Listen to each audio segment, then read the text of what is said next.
अच्छा, पेंट पर सर आपका व्यू क्या है? क्योंकि मतलब पिछले 10-15 साल का सबसे बड़ा वेल्थ क्रिएटर हमारा इस स्पेस से भी रहा है एशियन पेंट्स, बट बहुत सारे इंस्टीट्यूशनल व्यू ये आ रहे हैं कि अब वो पेंट्स पे अंडरवेट हैं। एक तो कंपटीशन काफ़ी बढ़ गया है यहाँ पे, और specially when crude is at 94। आपका व्यू यहाँ पे है क्या सर इस पे, पेंट्स पे? सो ओवरऑल पेंट सेक्टर और बिल्डिंग मटेरियल्स जो स्पेस है राइट, वहाँ पे हमारा व्यू पॉजिटिव है। I mean as a top down view, because real estate sector में काफ़ी अच्छी ग्रोथ है, इन्वेंट्री लेवल्स लो है। So as a growth in sector outlook is good, but there are paint sector में जैसे आपने बात की वहाँ पे दो क्राइटेरिया है। एक तो क्रूड ऑयल प्राइसेस जिसका इम्पैक्ट मार्जिन्स पे होगा।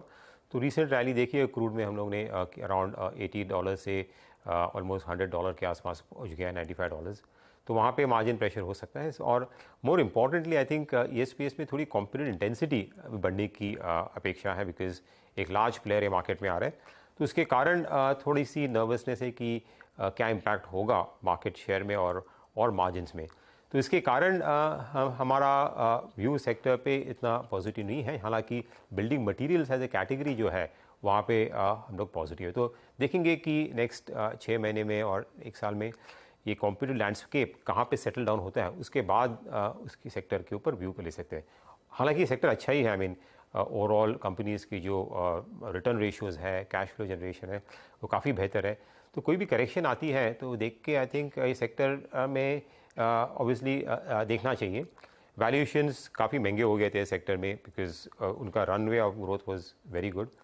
तो करेक्शन में अगर ये सेक्टर में मिलता है नीचे तो डेफिनेटली हमें देखना चाहिए, बिकॉज लॉन्ग टर्म आउटलुक ये सेक्टर काफ़ी अच्छा है। ओके, केमिकल्स में क्या अप्रोच बन रही है अब? क्या आपके पोर्टफोलियो में है केमिकल स्टॉक्स? रीसेंट करेक्शन जो आई थी उसको किस तरीके से देखा आपने?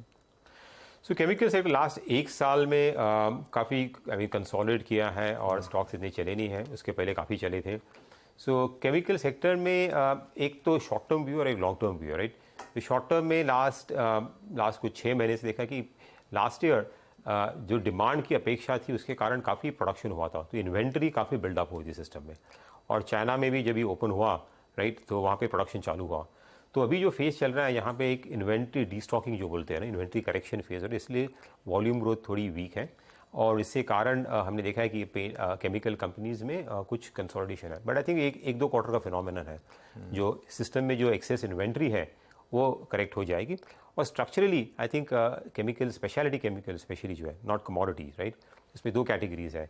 स्पेशलिटी केमिकल्स में आई थिंक इंडिया की जो मार्केट शेयर गेन की जो स्टोरी है राइट, चाइना +1 की, राइट, चाइना से जो मार्केट, बिकॉज अभी भी इंडियन कंपनीज का चाइना का मार्केट जो ट्रेड है लगभग 25% है। आई थिंक वो गेन रहेगा। और कंपनीज भी जो मेजर कंपनीज है वो भी अपना कैपेक्स जो है वो रोक नहीं रही है, वो कर रही है। सो आई थिंक एक ये कंसोलिडेशन फेज हो रहा है सेक्टर में। I think medium to long term view से आई थिंक वो सेक्टर पे आउटलुक आई थिंक 1-2 क्वार्टर के बाद इंप्रूव होना चाहिए। तो I think this is a good time to I think accumulate in the good paint stock जो speciality, जो R&D कर रहे हैं, और स्पेशलिटी केमिकल्स में। कमोडिटीज़ में ऊपर नीचे होते रहेंगे, वहाँ पे आई थिंक हमें इतने ज़्यादा शॉर्ट टर्म में शायद थोड़ा वापस कुछ क्रंच हो रही है, some commodity prices are going up, but वो टैक्टिकल होगा। But specialty chemicals I think next 1-2 quarter का अच्छा मौका मिलेगा आपको। Okay, specialty chemicals. अच्छा, PSUs में इस समय क्या व्यू बन रहा है? खासतौर से मुझे आपका व्यू चाहिए PSU बैंकों में, जहाँ पर एक फ्रेश ब्रेकआउट देखने को मिला है। सो PSU बैंक्स में आई मीन अभी का जो साइकिल चल रहा है माहौल, आई मीन वो सबसे बढ़िया है, both in terms of growth, credit growth अच्छी है, और क्रेडिट कॉस्ट जो बोलते हैं, बिकॉज PSU बैंक्स में सबसे ज़्यादा इम्पैक्ट उसका रहता है, वो काफ़ी कम है। और इसके कारण काफ़ी PSU बैंक्स के जो ROE है और ROA जो बात करते हैं वो काफ़ी अच्छे होकर आ रही है। और हमने देखा है कि बैंक्स में लास्ट 1 साल में री रेट तो काफ़ी हो गए हैं, कुछ बैंक्स अभी भी बुक वैल्यू के नीचे हैं। सो यहाँ पे एक साइकिल अच्छी तरह से जा रहा है, और कुछ PSU बैंक्स काफ़ी इम्प्रूवमेंट हो रही है उनकी मैनेजमेंट के साइड पे, जहाँ पे वेल कैपिटलाइज है ऑलरेडी, राइट, कैपिटल अच्छा है। आई थिंक ठीक ठाक कर सकते हैं यहाँ से। हालांकि आई थिंक जो बड़ी री रेटिंग होनी थी PSU बैंक्स में वो मेरे हिसाब से काफ़ी हद तक हो गई है। यहाँ पे हमें केयरफुल रहना पड़ेगा कि जो बैंक्स में मैनेजमेंट के ऊपर प्रॉपर कॉन्फिडेंस है, जो बैंक्स थोड़ा टेक्नोलॉजी की तरफ भी मूव करें, बिकॉज वो शिफ्ट PSU बैंक्स काफ़ी उसके लैग कर रहे थे, और वेल कैपिटलाइज है, राइट। आई थिंक वैसे बैंक्स में फोकस करना चाहिए because I think overall longer term trend जो हमें लग रहा है कि प्राइवेट बैंक्स जो है राइट वो market share continue to gain करते रहेंगे, बट कुछ चुनिंदे PSU बैंक्स हैं जो वेल कैपिटल है, जो मार्केट से कैपिटल रेज करते हैं, आई थिंक वो भी अच्छे कर सकते हैं। तो I would say PSU banks में अभी भी आउटलुक ठीक ही है, बट बड़ी रिटर्न यहाँ से जो अपेक्षा अपने को लास्ट में तो वो आई थिंक मॉडरेट करनी चाहिए यहाँ से। ओके एक बात आपसे पूछना चाहूँगा महेश जी, अभी क्योंकि हमने बिल्डिंग मटेरियल का जिक्र किया, हमने पेंट्स की बातचीत की, अब मैं सीमेंट पे आना चाहूँगा क्योंकि रियल स्टेट ही ऑलमोस्ट इस स्पेस का 60 to 65% कंज्यूम करता है। रियल स्टेट अच्छा कर रहा है, आपका कंस्ट्रक्शन कैपिटल गुड्स अच्छा कर रहे हैं। मेरा आपसे व्यू सीमेंट पे है sir. UltraTech cement the leader of the space is at all time high. आपका सीमेंट पे व्यू क्या है? पिछले 2-3 महीने में कुछ प्राइस हाइक के इंस्टेंसेस हैं, अभी M&A की एक्टिविटी रिसेंट हाइज में रिसेंट टाइम में पॉसिबल लग भी नहीं रही है। आपको क्या लग रहा है व्यू यहाँ पर, किस प्रकार से ये अगले 6 महीने सीमेंट के लिए रह सकते हैं? सीमेंट पे आपका टेक सर क्या है इस वक्त?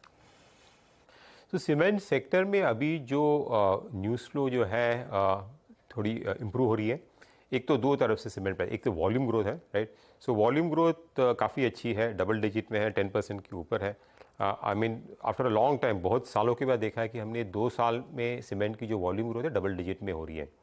और उसका कारण हमने देखा है कि अभी कुछ प्राइस इंक्रीजेज ली है सीमेंट कंपनीज ने। आई मीन लास्ट 1-2 क्वार्टर में मानसून की वजह से नॉर्मली डिप्रेस रहती है, अभी एक्टिविटी पिकअप होगी।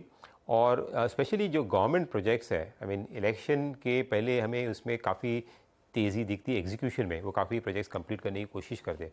उसके कारण सीमेंट का जो ओवरऑल डिमांड है वो काफ़ी अच्छा रहेगा अगले 6 महीने के लिए। और कंपनीज़ के नतीजे भी ठीक होंगे। रॉ मटेरियल साइज़ पे जो कॉस्ट बढ़ी थी, आई थिंक वो कोल कॉस्ट वगैरह, कोल प्राइसेस नीचे हालांकि अभी थोड़े ऊपर आ गए हैं, बट आई थिंक थोड़ा मार्जिन इंप्रूवमेंट स्कोप भी रहेगा। तो ओवरऑल आउटलुक अच्छा है। हालांकि स्टॉक्स चल गए हैं, वैल्यूएशंस फेयर जोन पे है, तो इसके कारण व्यू उस सेक्टर पे हमारा न्यूट्रल रहेगा, बट वहाँ पे अर्निंग्स अपग्रेड की गुंजाइश हो सकती है।